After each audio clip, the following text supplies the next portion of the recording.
ओम अज्ञानतिमिरन्धस्य ज्ञानाञ्जनशलाकया चक्षुरुन्मिलितं येन तस्मै श्रीगुरवे नमः। गुरवे गौरचन्द्राय राधिकाय तदालये कृष्णाय कृष्णभक्ताय तद्भक्ताय नमो नमः। वाञ्छाकल्पतरुभ्यश्च कृपा सिन्धुभ्यैव च पतितानां पावनेभ्यो वैष्णवेभ्यो नमो नमः। श्री कृष्ण नमो महावदन्याय कृष्ण प्रेम प्रदायते कृष्णाय कृष्ण चैतन्य नामने गौरकृष्णे नमः। राधा चिंता निवेशिनम यस्य कांति विलोकिता श्री कृष्ण चरणं वंदे राधा लिंगित विग्रहम्। श्री कृष्ण चैतन्य प्रभु नित्यानंद श्री अद्वैत गदाधर शिवासादि गौर भक्त वृंदा। महाबोधे स्थिरे कनकरुचिरनीलशिखरे वसनप्रसदान्त सहज बलभद्रेण बलिना सुभद्रा मध्यस्थ सकलसुरसेवावसरदो जगन्नाथ स्वामी नयनपतगामित भवतु मे। बोलो हरे कृष्णा कृष्णा कृष्णा हरे हरे हरे राम राम राम हरे हरे। श्री श्री चैतन्य चेतामृत कृष्णदास कविराज गोस्वामी जी के द्वारा रचित आदि लीला अध्याय 4।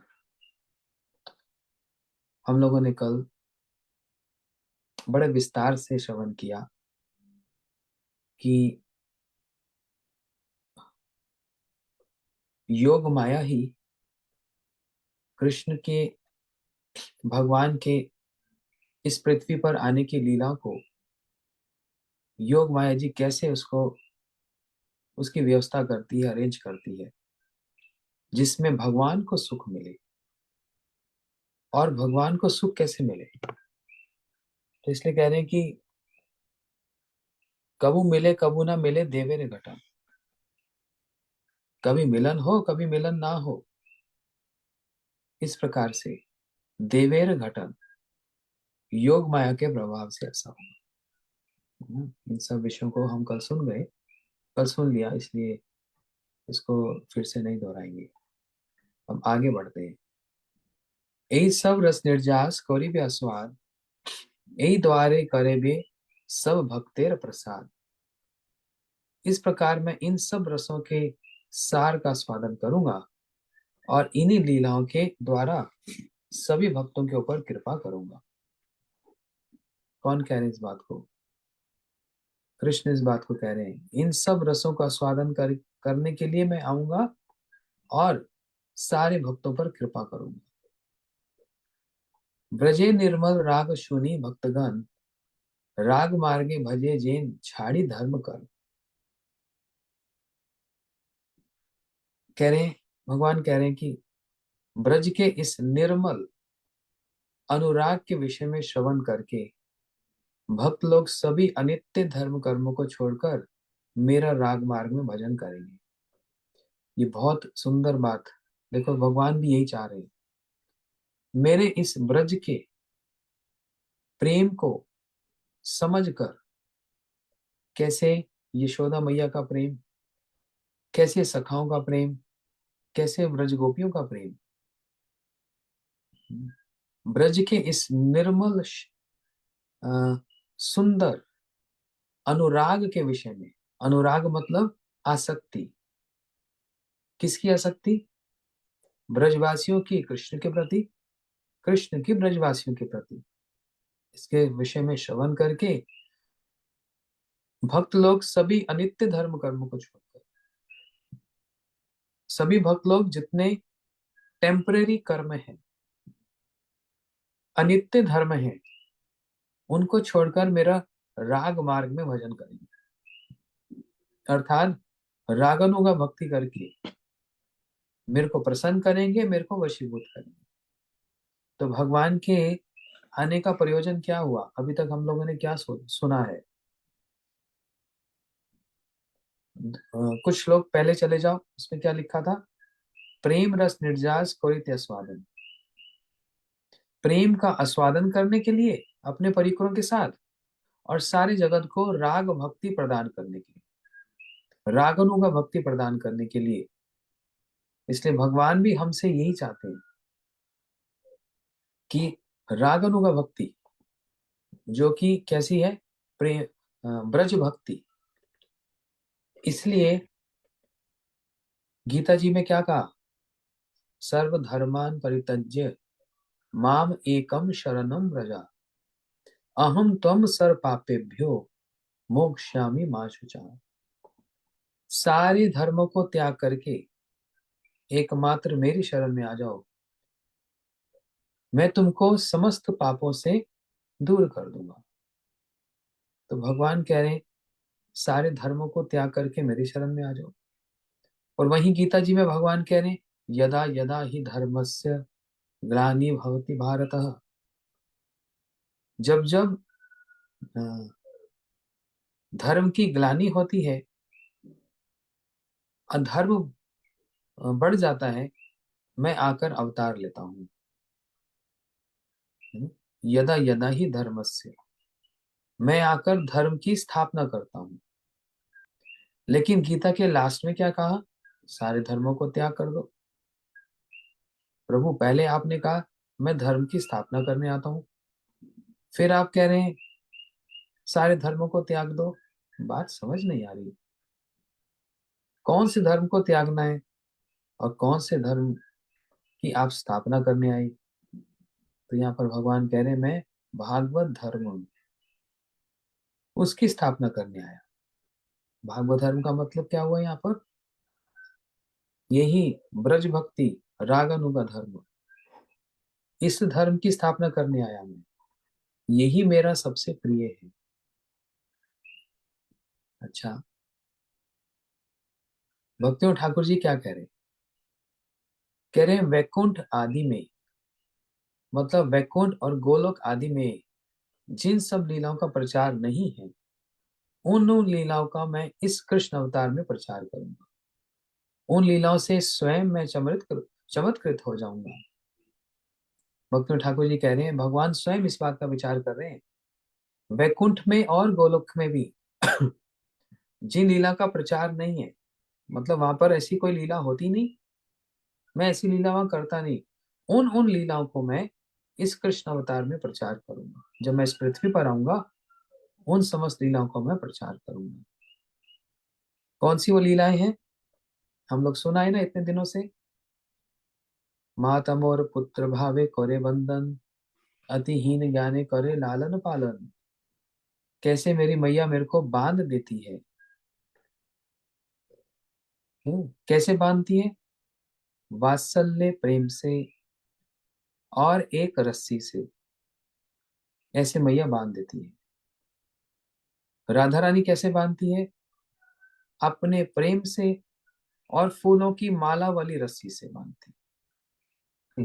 बंधन तो बंधन है, एक बंधन दिख रहा है रस्सी वाला, और एक बंधन दिख नहीं रहा है। राधा जी का जो प्रेम का बंधन कैसा है? वहां कोई रस्सी नहीं है। यशोदा मैया ने तो रस्सी से बांध दिया, ये वात्सल्य रस का बंधन है जिसको कृष्ण खोल नहीं सकते।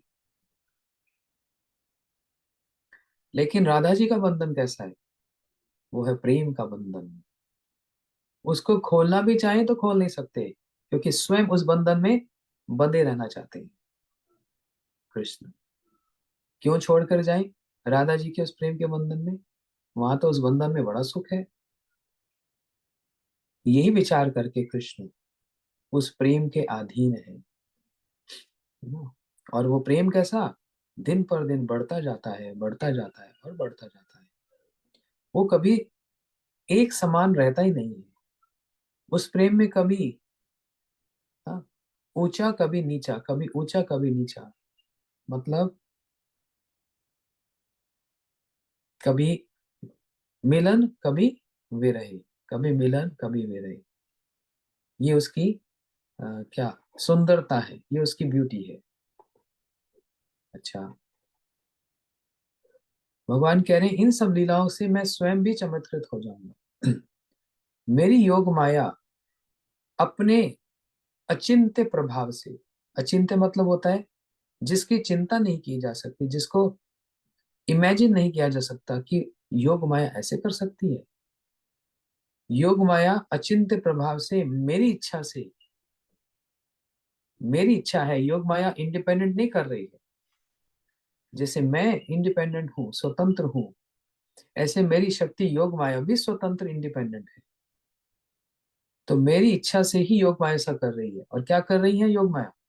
मेरी नित्य प्रिया गोपियों के हृदय में उपपति भाव का संचार करेगी। गोपियां कौन है? मेरी नित्य प्रिया है, मेरी प्रेयसी है, नित्य। ये नहीं कि अभी हुई है, हमेशा है, नित्य है। लेकिन उन नित्य प्रियों के हृदय में भी उपपति भाव, उपपति भाव का मतलब क्या होता है? कि कृष्ण हमारे नहीं है, हमारा विवाह किसी और से हुआ और कृष्ण से हमारा प्रेम हुआ। इस योग माया जी ने ये भावना गोपियों के हृदय में डाल दी, तभी ये सब हो पाया। मैं भी उस समय रस की पुष्टि के लिए उसे जान नहीं पाऊंगा। भगवान कह रहे हैं यदि मैं जान लूंगा कि मैंने ऐसी इच्छा की थी, योग माया मेरे आदेश से कर रही है, तो उसमें रस का स्वाद नहीं होगा। ये जो इतना सुंदर प्ले हो रहा है, इसका स्वादन मैं नहीं कर पाऊंगा, इसलिए योग माया मेरे को भी कवर कर देगी। मैं भी नहीं जान पाऊंगा कि ये क्या हो रहा है। मेरे को लगेगा मैं गोपियों को देखा, राधा जी को देखा, मुझसे प्रेम हो गया, लेकिन ये तो नित्य विराजमान है गोलक में, है ना। योग माया जी क्या करती हैं? मेरी सर्वज्ञता को गोपन करके उसमें एक प्रकार का अद्भुत रस उत्पन्न करेगी, और गोपियां मेरी शक्ति होने पर भी उसे न जान नहीं पाई।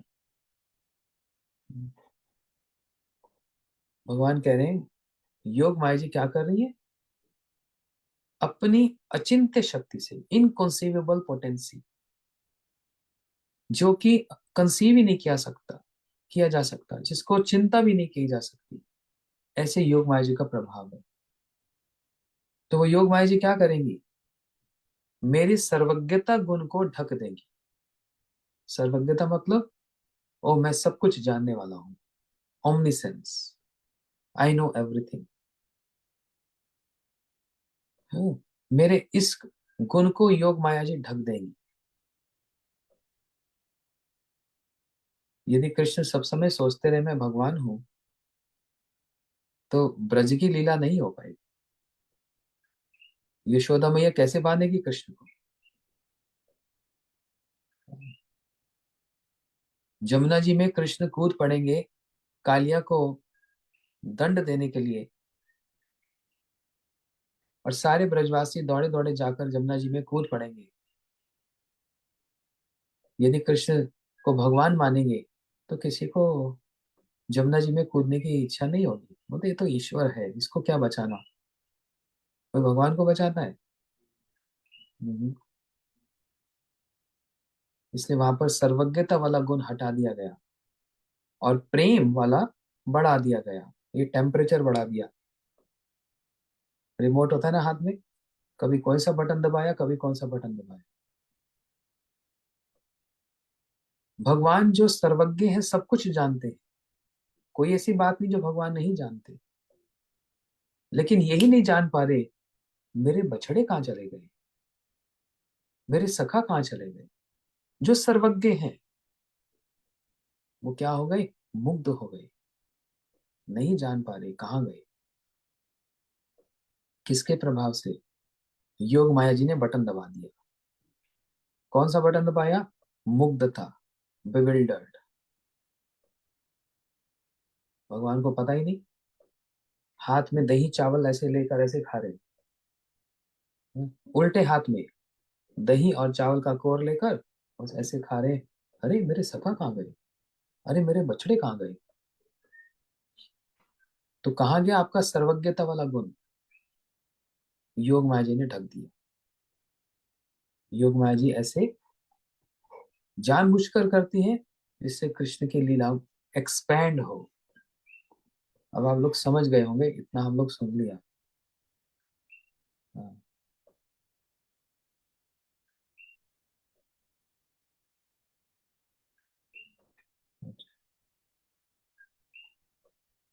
तो हम लोग इस सबको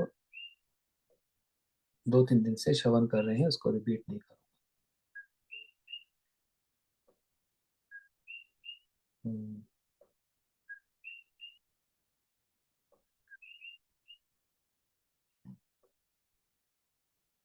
हम्म। अब देखो गुरु जी क्या कह रहे हैं। कह रहे हैं, इन भक्तों ने, जात प्रेम भक्तों ने यथावस्थित देह में साधन की पूर्णता लाभ की है। उन्हें नित्य लीला में प्रवेश कराने के उद्देश्य से भक्त वत्सल श्री कृष्ण प्रकट लीला में उनका गोप गृह में जन्म कराते हैं। पहले सुन लो, फिर मैं इसको एक्सप्लेन करता हूँ। तब वे नित्य सिद्ध परिकरों का अनुगत्य करके नित्य लीला में प्रवेश की योग्यता लाभ करते हैं। प्रकट लीला के योग से ही सिद्धि भक्त, साधन सिद्ध भक्त नित्य लीला में प्रवेश करते हैं। बड़ी सुंदर बात कही यहाँ पर। ये हमारा प्रोसीजर है, स्टेप्स हैं। भक्ति कहाँ से स्टार्ट होती है? श्रद्धा से। तो भक्ति की स्टेजेस क्या है? श्रद्धा, साधु संग, भजन क्रिया। सबको, सब लोग याद कर लेना, ये बहुत जरूरी है याद करना। श्रद्धा, साधु संग, भजन क्रिया, निष्ठा, रुचि, आसक्ति, भाव, और फिर प्रेम। कृष्ण प्रेम प्राप्त करना जीवन का लक्ष्य है। कृष्ण प्राप्त करना लक्ष्य नहीं, कृष्ण प्रयोजन नहीं है, कृष्ण प्रेम प्रयोजन है। कृष्ण को लेकर क्या करेंगे अगर कोई सेवा नहीं होगी तो? है ना? आपको लेकर नहीं, गुरु जी को लेकर क्या करेंगे अगर कोई सेवा नहीं होगी तो? बस गुरु जी को देखते रहेंगे, बस भगवान को देखते रहेंगे, आप इतने सुंदर हो। सेवा नहीं है तो कुछ नहीं। इसलिए ये 9 स्टेप्स हैं भक्ति के, श्रद्धा से लेकर प्रेम तक। लेकिन जैसे ही प्रेम अभी उस भक्त के, उस साधक के हृदय में आता है, समझ लो अभी 8th स्टेज जो भाव है उसको अभी कंप्लीट किया। कैसे कंप्लीट किया? अपने साधन से। 8th स्टेज जो भाव की उसको कंप्लीट किया, और अभी उसके अंदर बस प्रेम आ गया साधक के अंदर। जैसे ही प्रेम आता है ना, वो इतना आनंद, इतना आनंद और इतना आनंद मिलता है, शरीर रह नहीं पाता। इतना शौक शरीर ले नहीं पाता, और वो गिर पड़ता है। शौक समझते हैं? कभी कुछ बुरा समाचार सुनने को मिलता है तो एकदम शौक लगता है। अरे, एक्सीडेंट हो गया, ओहो। ओ अच्छा अच्छा, वो आईसीयू में चला गया, ओहो कैसे हो गया। और कभी सुख का भी शौक लगता है, इतनी प्रसन्नता हो जाती है, बस सहन ही नहीं कर पाता। जैसे मान लो कोई 10 साल से मेरे से बात नहीं कर रहा, जस्ट वन एग्जाम्पल। 10 वर्ष से कोई मेरे से बात नहीं कर रहा, और जैसे 10 साल पूरे हो गए, उसके बाद कोई कहे, अरे मैं तो आपको 10 साल से बहुत याद कर रहा था, आपसे मिलना चाहता था, आपसे बात करना चाहता, इतना शौक लगता है। क्या? मैं तो सोचा आपने मेरे को निग्लेक्ट कर दिया, मैं तो सोचा आपने मेरे को छोड़ दिया। नहीं नहीं नहीं, एकदम शौक। ऐसे एक हॉलैंड में हुआ, अब बहुत साल पुरानी बात है। हाँ, मेरे को एक वहां के भक्तों ने एक एग्जाम्पल बताया, एक उदाहरण दिया। क्या हुआ वहां पर, 31 दिसंबर को लॉटरी निकलती है। हॉलैंड गवर्नमेंट वहां पर एक लॉटरी सिस्टम निकालती है। सब लोग लॉटरी खरीदते हैं पैसे से। और 31 दिसंबर रात को 12 बजे वो अनाउंस करते हैं कि इस साल लॉटरी कौन जीता। होता है ना, उस समय अनाउंस करते हैं ये साल कौन जीता। अब वहां पर कोई छोटी मोटी लॉटरी नहीं है। इंडिया के हिसाब से आप समझ लो, कैसे बताएं, लगभग 300-400 करोड़ रुपए। और जो हॉलैंड वाले हैं, अमेरिका वाले, वो समझ लो वहां पर बताते हैं 49 मिलियन यूरोस। इतनी बड़ी लॉटरी, सोचो अगर किसी के मिल जाए ना, बस आनंद और सुख में रहेगा। तो एक व्यक्ति जिसने लॉटरी खोली, लॉटरी खरीदी, टीवी पर देख रहा था, पार्टी में था, भक्त की बात नहीं कर रहा, एक ऐसी कोई साधारण व्यक्ति। और उसने टीवी में देखा, पार्टी में था, और देखा 31 दिसंबर को रात को 12 बजे उसका नाम अनाउंस हुआ। ये व्यक्ति, इसने लॉटरी जीती, इसको 50 मिलियन यूरोस लॉटरी इसकी मिल गई। इसने देखा ये तो मेरा नाम है, ये तो मेरा नाम है, मैं लॉटरी जीत गया 50 लाख, 50 मिलियन यूरो की, मतलब खरबों रुपए इंडिया के हिसाब से। ऐसा उसको हार्ट अटैक हुआ, बेचारा वहीं पर ही मर गया। इतना हार्ट लंबा हार्ट अटैक हुआ, वहीं पर ही मर गया। क्यों? इतना सुख, इतने सुख की उसको सूचना मिल गई, समाचार मिल गया कि रह नहीं पा रहा, इतना आनंद है, रह नहीं पा रहा। ये उदाहरण मैं बार बार कभी कभी बताता हूँ इस बात को समझाने के लिए कि कभी सुख का भी इतना बड़ा आनंद होता है कि व्यक्ति अपने आप में नहीं रहता। ओहो, आज मेरे लिए ये कितनी बड़ी एक बात है, आज मेरा दिन कितना अच्छा है, आज मेरे को ये समाचार मिला। और कभी दुख वाला समाचार मिलता है, तो दोनों जगह शौक लगता है। अब हम यहाँ पर जो समझना चाह रहे हैं, जैसी भाव पार करके प्रेम स्थिति पर पहुंचता है साधक, उसको इतना आनंद, इतना आनंद और इतना आनंद मिलता है कि वो शरीर रह ही नहीं पाता। शरीर त्याग देता है वहां पर। भाई, इस शरीर के अंदर इमोशंस हैं, भावनाएं है ना, उसकी भी एक लिमिटेशन है, एक सीमा है उसकी। उससे ज्यादा कोई भी इमोशन अगर हो तो बॉडी क्या हो जाती है, इम्बैलेंस हो जाती है। वो उसको सहन नहीं कर पाती। यदि कोई बहुत ज्यादा दुख में हो, बहुत ज्यादा चिंता में हो, तो बॉडी उसको, जैसे भूख नहीं लगेगी, नींद नहीं आएगी, जो भी एक्स वाई जेड जो भी उदाहरण। और कभी कभी इतना सुख मिल जाता है, तब भी एक ऐसे इमोशन आ जाते हैं, ऐसी भावना आ जाती है कि मैं इतना प्रसन्न हूं आज कि मेरे को खाने की भी इच्छा नहीं हो रही। दोनों स्थिति में ऐसा होता है। लेकिन दुख वाली परिस्थिति में, दुख वाली परिस्थिति में क्या होता है, दुख के कारण खाने की इच्छा नहीं होती। और सुख की परिस्थिति में क्या होता है, इतना सुख मिल रहा है कि अब खाने की तो रुचि ही नहीं रही, इच्छा ही नहीं रही। जैसे एक उदाहरण देता हूँ, आप लोगों ने सुना ना, मैं बता रहा था गुरुजी मेरे घर में रहे 3 दिन के लिए, अपना पर्सनल उदाहरण बतलाया। अब गुरुजी घर में थे, तो मैं गुरुजी के लिए बाजार में, स्टोर में गया, दुकान पे गया शॉपिंग करने, कुछ सामान खरीदने। तो मैं उस समय ड्राइविंग, कार तो मैं ही चला रहा हूँ। मैं इतना प्रसन्न था, इतना प्रसन्न था, इतना प्रसन्न था उस समय तो मेरी दीक्षा भी नहीं हुई थी, बस इतना सुनकर कि इतने बड़े महाराज मेरे घर में हैं। और मैं अभी बिल्कुल, कितना, अ, शायद 20-21 साल का हूँ, लगभग यही आई।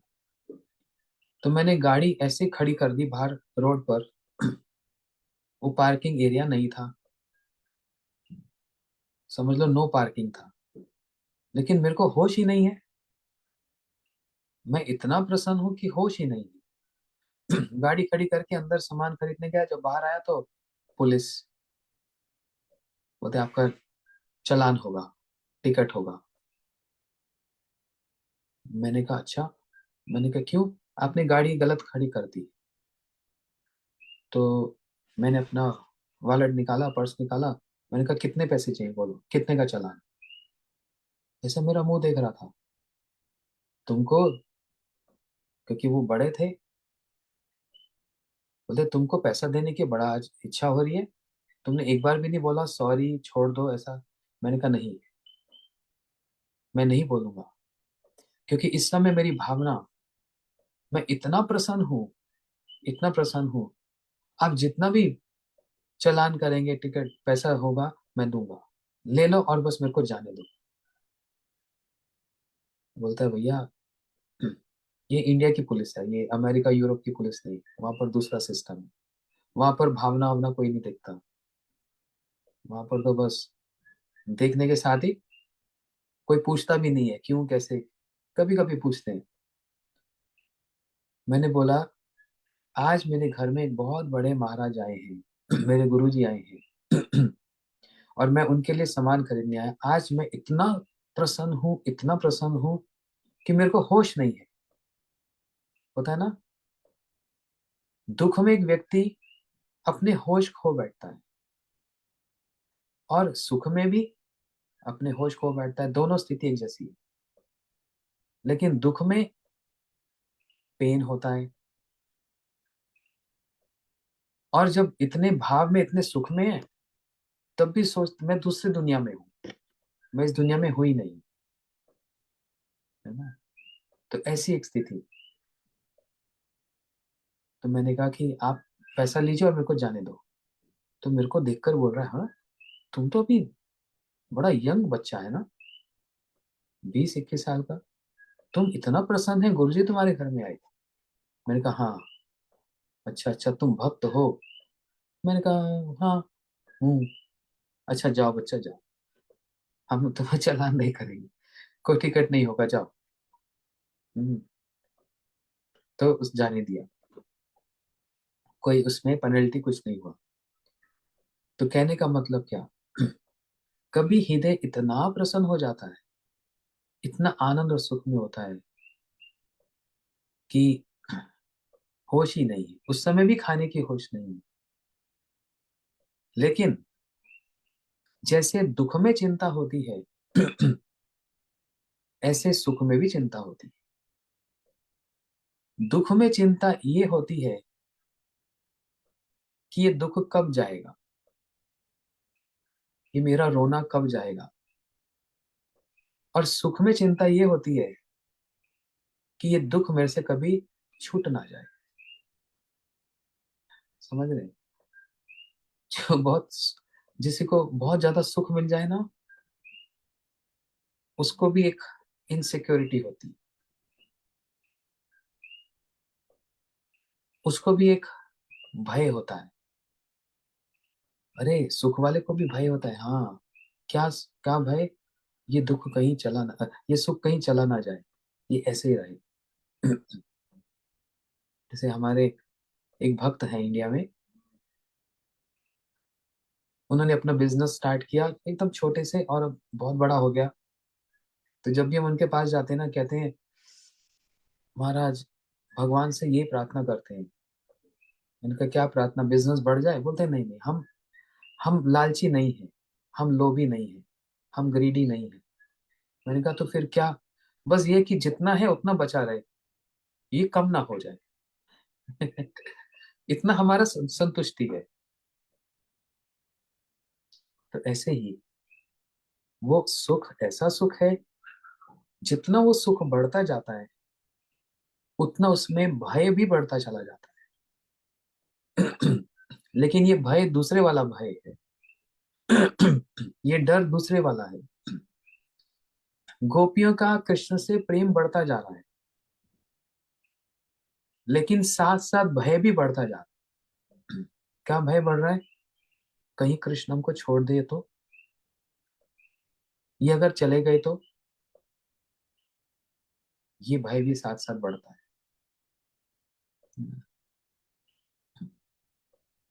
तो ये है प्रेम की स्थिति। जैसे साधक उस प्रेम में पहुंचता है ना, इतना आनंद, इतना आनंद, सुख नहीं, आनंद मिलता है। और उस आनंद के कारण शरीर रख ही नहीं पाता, गिर जाता है। फिर उसका जन्म होता है। यही यहाँ पर भक्ति गुरु जी और भक्ति ठाकुर जी बतला रहे हैं। फिर उसका जन्म होता है कहाँ? इस भौतिक संसार में, अ, इस ब्रह्मांड में, जहां पर श्री कृष्ण का भी अवतार हुआ, उस ब्रह्मांड में उसका जन्म होता है। जो लोग नए हैं अच्छे से समझ लेना। भगवान कहीं ना कहीं अवतार लेते रहते हैं। कहीं ना कहीं आते रहते हैं। 5,000 साल पहले यहाँ पर आए थे, तो फिर क्या उसके बाद कहीं नहीं, किसी और जगह अवतार नहीं हुआ? होता ही रहता है। कितने ब्रह्मांड हैं? अनलिमिटेड, कोई गिनती नहीं है। हमारे यहाँ पर 5,000 साल पहले आए थे, फिर कहीं और चले गए, फिर किसी और जगह चले गए, फिर किसी और जगह चले गए।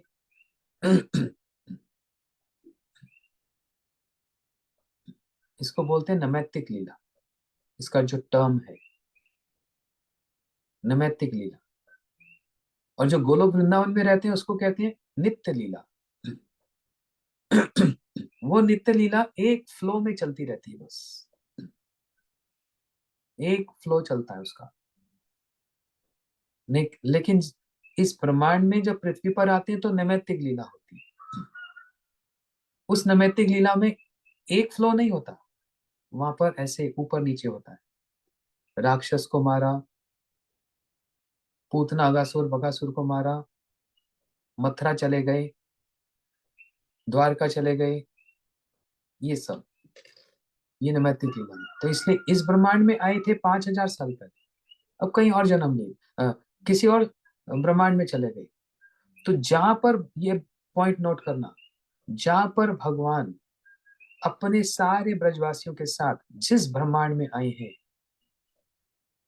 जिस ब्रह्मांड में आए हैं, ये साधक जो प्रेम को अभी बस टच किया है, अभी पूरा प्रेम नहीं, और इसको इतना आनंद और सुख मिल रहा है, ये साधक का जन्म उस ब्रह्मांड में हो जाएगा जहां पर भगवान आए। समझ आई बात? ये हमारी सिद्धांत है, ये हमारी गौड़ीय वैष्णव फिलोसफी।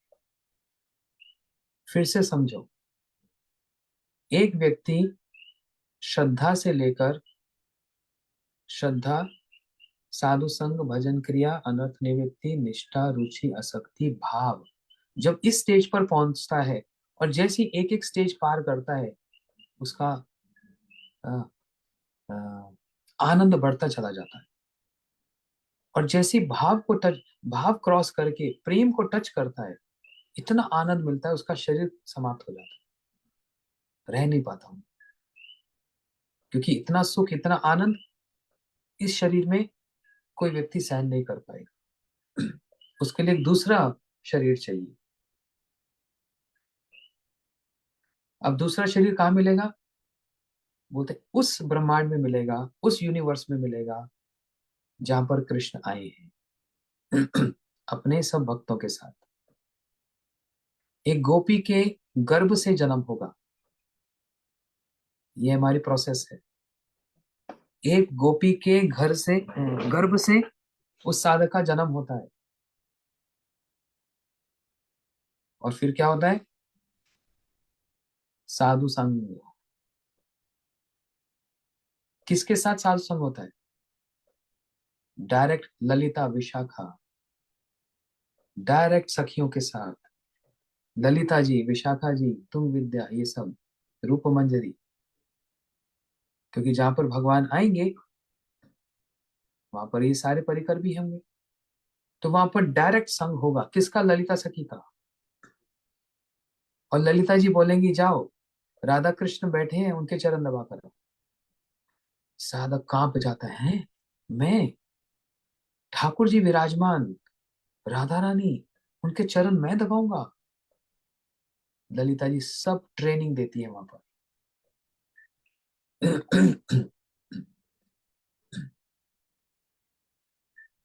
ललिता जी वहां पर सारी सब प्रकार की ट्रेनिंग देती है। और जब वो साधक वहां पर फेमिलियर हो जाता है, वहां पर वो साधक स्थिति को समझ लेता है, परिस्थिति कैसी, सेवा कैसे करते हैं, वहां पर कोई भी मिस्टेक नहीं होती, वो एकदम परफेक्ट होता है स्टेज। उस परफेक्शन के लिए ही ये एक प्रोसेस रखा गया है। इसलिए कोई डायरेक्ट गोलोक वृंदावन में नहीं जाएगा, साधक डायरेक्ट गोलोक वृंदावन में नहीं जाएगा, पहले उस ब्रह्मांड में जाएगा जहां पर भगवान आए हैं।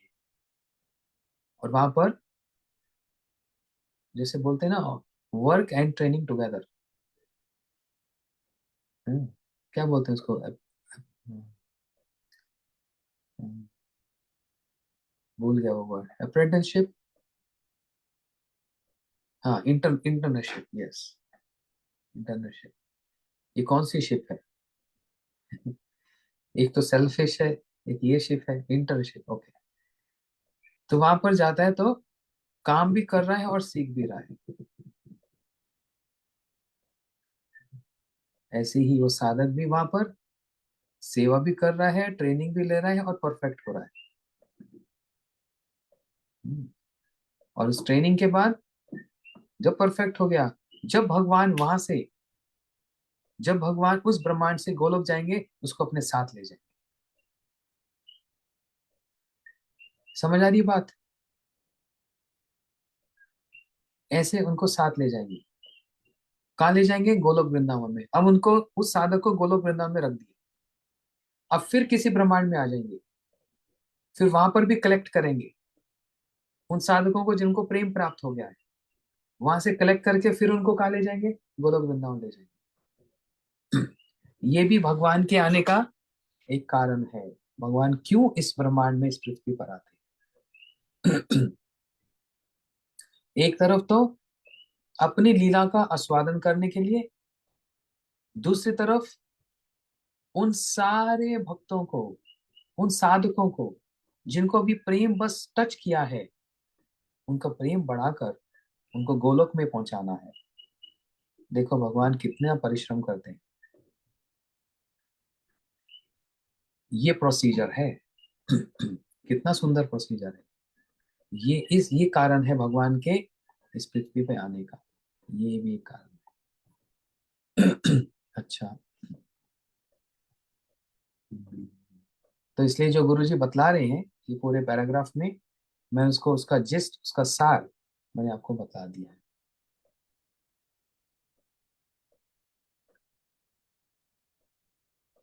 हम्म। अब कह रहे हैं, अनुग्राया भक्तानाम मनुष्यम देह आश्रितः भजते तादृश कीड़ा या शुत्वा तत्परो भवेत। वेरी इंपॉर्टेंट श्लोक। बहुत इंपॉर्टेंट श्लोक है याद करने का। अच्छा, मतलब क्या है? भगवान श्री कृष्ण भक्तों के ऊपर अनुग्रह करने के लिए अपनी नित्य नर दे इस शरीर को प्रकट कर चित्त को आकृष्ट करने वाली विविध प्रकार की क्रीड़ाएं करते हैं, जिसे सुनकर साधारण जीव भी भगवत परायण हो जाया करते हैं। ध्यान से समझना। अनुग्राया भक्ता नाम मनुष्यम देह आश्रिता भजते तादृश क्रीड़ा या शुत्वा तत्परो भवेत्। फिर से इसका अर्थ क्या? कृष्ण भक्तों के ऊपर अनुग्रह करने के लिए भगवान अपने साधकों को अपने भक्तों पर कृपा करने के लिए नर देह को प्रकट करके इस अपने ही शरीर को इस लीला में, इस ब्रह्मांड में प्रकट करके ऐसी सुंदर सुंदर लीला करते हैं जिसे सुनकर सारे जीव भगवान से प्रेम करने लग जाते हैं।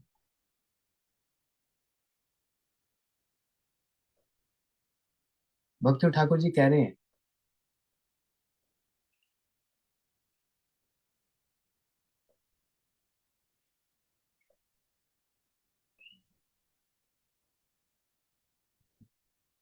भक्ति ठाकुर जी कह रहे हैं भगवान मनुष्य लीला करते हैं, नर लीला। नर लीला का मतलब समझ रहे हैं? भगवान अ, कोई और रूप और शरीर नहीं, नर शरीर इसको धारण करके लीला करते हैं। कौन सी लीला? भक्त ठाकुर जी कह रहे हैं जैसे रास लीला करते हैं, जैसे और भी सो लीला करते हैं। किस लिए? इसको देखकर जीवों के हृदय में ये इच्छा हो जाएगी, अरे मैं भी क्या कभी अ, इस रास मंडल में या भगवान की सेवा में मैं भी कभी जाऊंगा। ये इच्छा कब होगी? जब भगवान कोई लीला करेंगे। भगवान कुछ करेंगे नहीं तो इच्छा कहां से होगी? इसलिए भक्तों के अंदर इच्छा जागृत कराने के लिए, उसको इच्छा को बढ़ाने के लिए भगवान नर लीला करते हैं इस पृथ्वी पर आकर। वो इच्छा जागृत हो जाए। हम्म। इसलिए कहा अनुग्रह भक्ता नाम मनुष्यम देहम आश्रिता भजते तादृश क्रीड़ा या शुत्व तत्तर भव।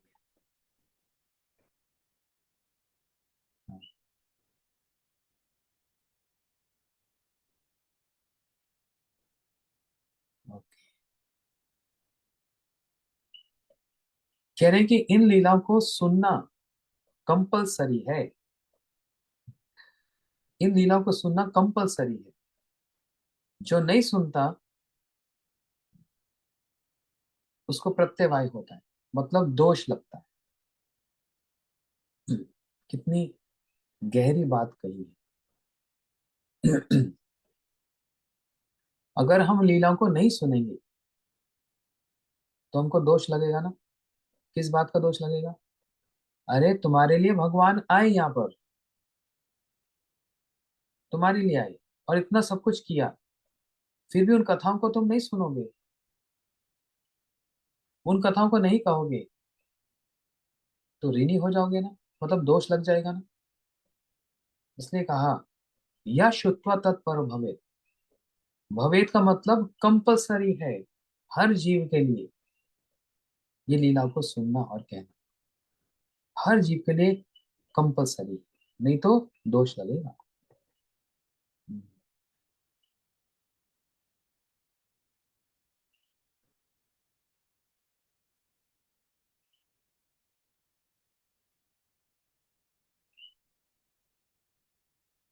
मैं बीच में थोड़ा सा छोड़ रहा हूँ क्योंकि भक्ति ठाकुर जी, प्रभुपाद जी का ये बहुत गहरा विचार है।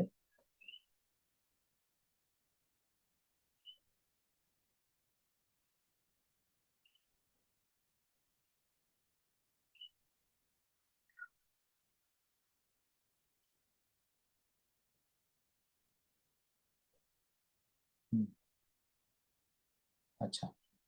यही वांछा जैसे कृष्ण प्राकट्य कारण असुर संहार अनुषंग अनुषंग प्रयोजन। यही मत चैतन्य कृष्ण पूर्ण भगवान युग धर्म प्रवर्तन नहीं द्वार का। कह रहे हैं जिस प्रकार श्री कृष्ण प्रेम रस निर्जास का स्वादन, भगवान के आने का कारण क्या बतलाया? अगर आप लोगों ने श्लोक याद किया या नहीं भी किया, अगर स्मरण है, याद है तो, प्रेम रस निर्जास कोरित आस्वादन। बोलते हैं जिस प्रकार प्रेम रस निर्जास का आस्वादन, अपने भक्तों के साथ प्रेम का आस्वादन और रागनुगा भक्ति का प्रचार करने की इच्छाएं कृष्ण के प्रकट होने का मुख्य कारण है। ये श्री कृष्ण के आने का प्राइमरी रीजन, मुख्य कारण है, प्रेम का स्वादन करना और भक्तों को राग मार्ग रागुनों का भक्ति देना। लेकिन असुरों को मारना ये गौण कारण है, सेकेंडरी रीजन। असुरों को मारना, असुरों को मारने के लिए भगवान नहीं आते। कहा ना, यदा यदा ही धर्मस्य ग्लानि भवति भारत अभ्युत्थानम धर्मस्य तदात्मन सृजाम्यहम्। असुरों को मारने के लिए, धर्म की स्थापना करने के लिए मैं आता हूँ। लेकिन इसका डिटेल्स है, असुरों को मारने के लिए भगवान को नहीं आना पड़ेगा। धर्म की स्थापना के लिए भगवान अपने किसी गुरु जी को भेज देंगे, एक आचार्य को भेज देंगे। लेकिन भगवान आते हैं किस लिए?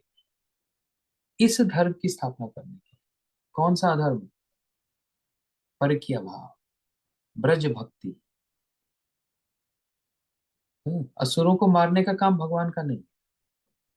बोलते हैं उसी प्रकार श्री कृष्ण चैतन्य महाप्रभु स्वयं भगवान हैं। नाम संकीर्तन, युग धर्म की स्थापना इनका कार्य नहीं है। अब आए मुद्दे की बात पर, मेन बात पर आए। इतना सब जो था वो एक फाउंडेशन था। अब कृष्णदास कविराज गोस्वामी बता रहे हैं महाप्रभु के आने का मुख्य कारण क्या है। तो इतना सारा सुना दिया पहले, इतना बड़ा लेक्चर दे दिया, वो इसलिए क्योंकि हम समझ पाए, नहीं तो समझ नहीं आएगा। श्री चैतन्य महाप्रभु क्यों आए यहाँ पर?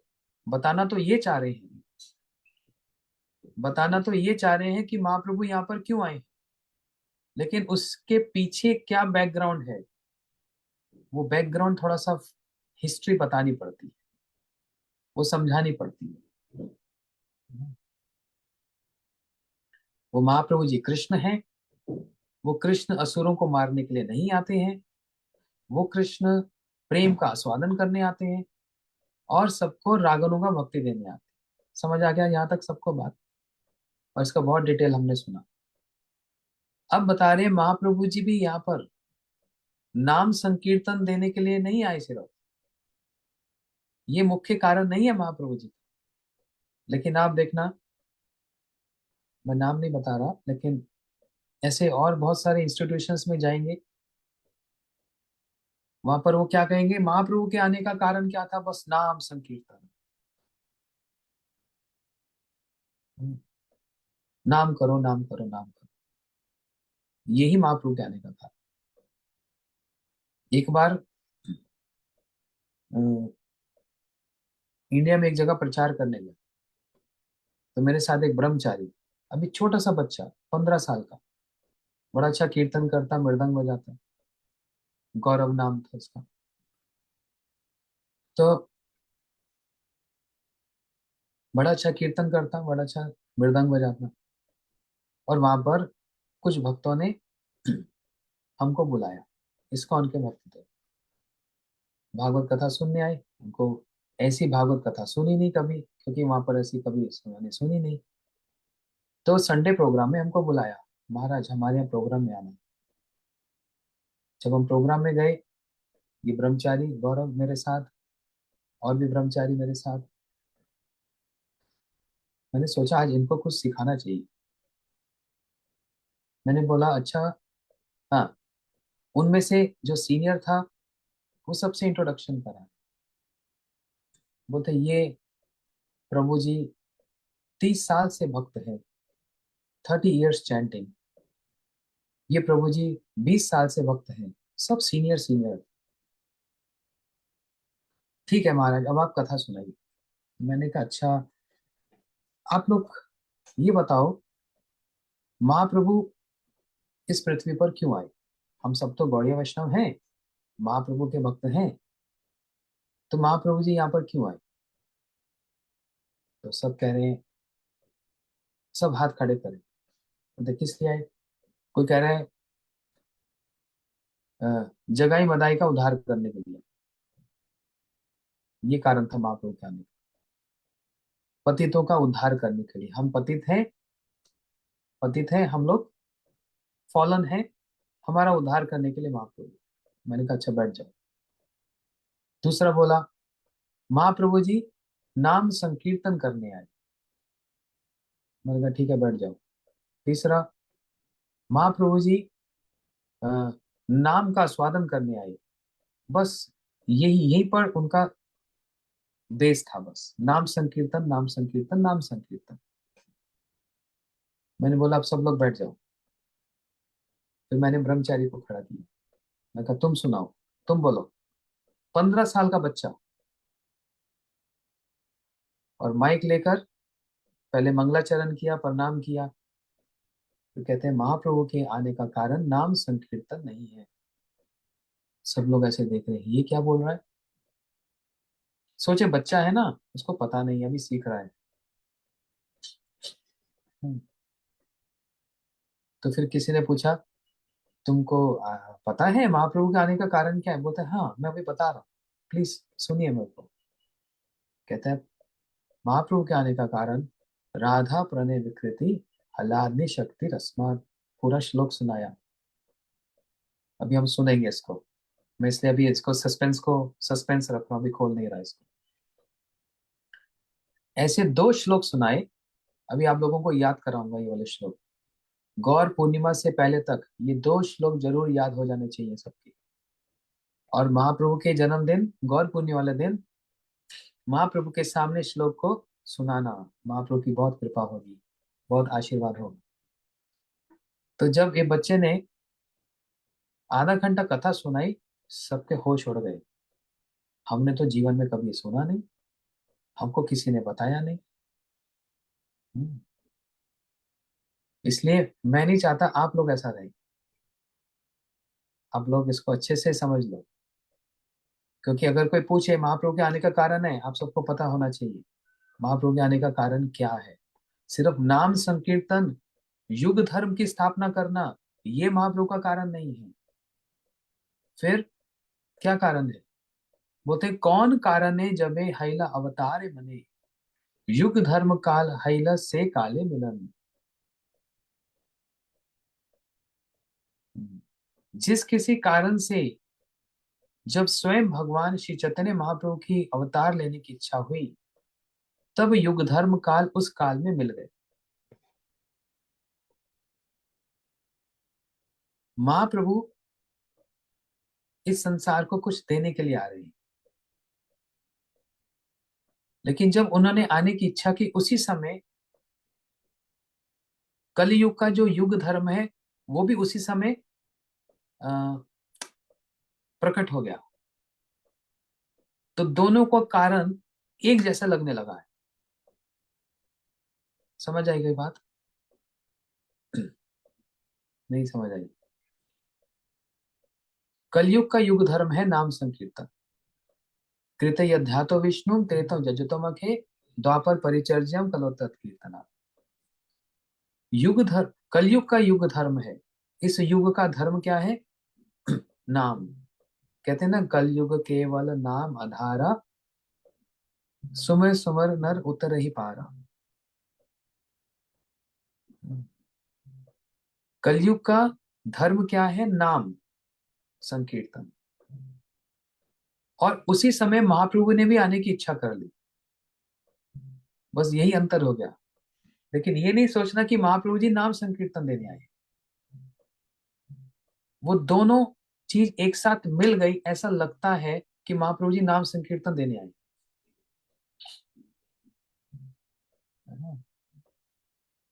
सिर्फ नाम संकीर्तन देने नहीं आए।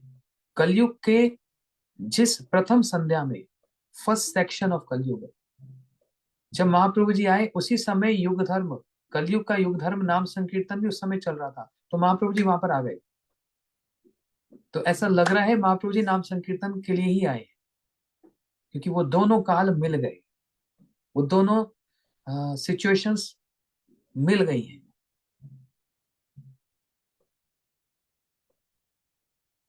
है ना? कैसे समझाऊं एग्जांपल से? हाँ, हम्म,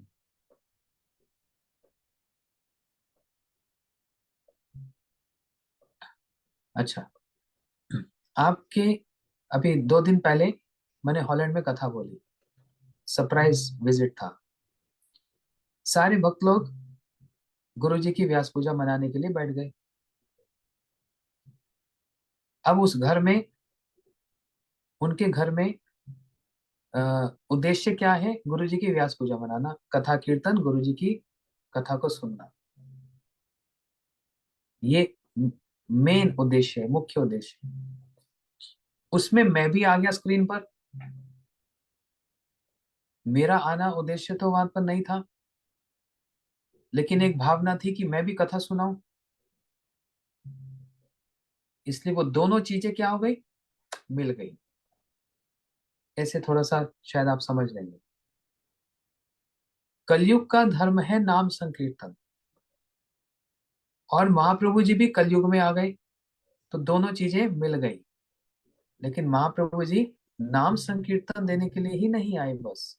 महाप्रभु के आने का एक और बड़ा कारण है, एक बड़ा रीजन है, उसको हम सुनेंगे। कह रहे, दुई हेतु अवतरी लैया भक्त कन, आपने आस्वादित प्रेम नाम संकीर्तन।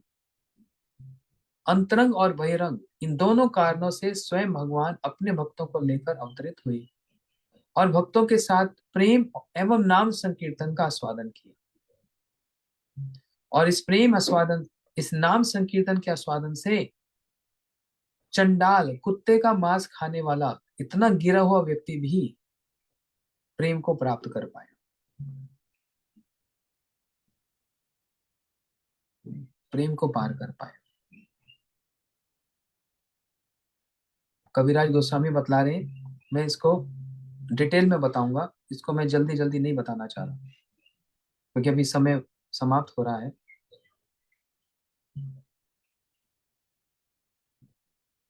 यहाँ पर कृष्णदास कविराज जी गोस्वामी जी बतला रहे हैं, जैसे कृष्ण के आने का अंतरंग कारण और बहिरंग कारण, internal reason and external reason, गौण कारण और मुख्य कारण है, ऐसे महाप्रभु जी का भी एक अंदर का कारण और एक बाहर का कारण। और महाप्रभु जी ने क्या किया? बस उस कलयुग का जो धर्म था संकीर्तन, उस संकीर्तन को किया अपने भक्तों के साथ। उदिलो अरुणा पूरब भागे, दुजमनी गौरा अमनी जागे। जैसे सूर्य उदय हुआ, महाप्रभु जी संकीर्तन कर रहे हैं। लेकिन ये महाप्रभु जी के मुख्य कारण नहीं है। लेकिन इस संकीर्तन से महाप्रभु जी ने चंडाल तक को भी, गिरे हुए नीच व्यक्ति को भी प्रेम प्रदान किया। ये बड़ी बात है। चंडाल किसको बोलते हैं? बोलते हैं साधारण नॉन वेजिटेरियन नहीं। जो नॉन वेजिटेरियन है वो पता नहीं क्या क्या खाते हैं, लेकिन चंडाल क्या? जो कुत्ते का मांस खाता है। कितना नीच और कितना घिरा हुआ होगा ऐसा मीट ईटर भी भगवान का प्रेम प्राप्त कर रहा है।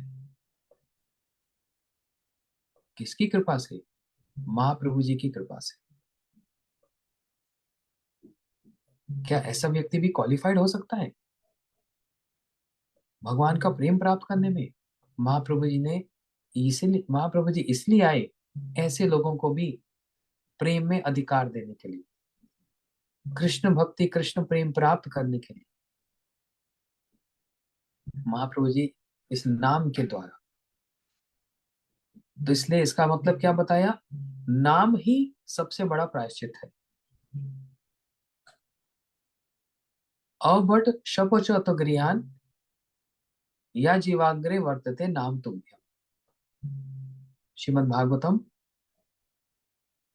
देवहूति माता कह रही है, अबट शपचो अतो गृहान।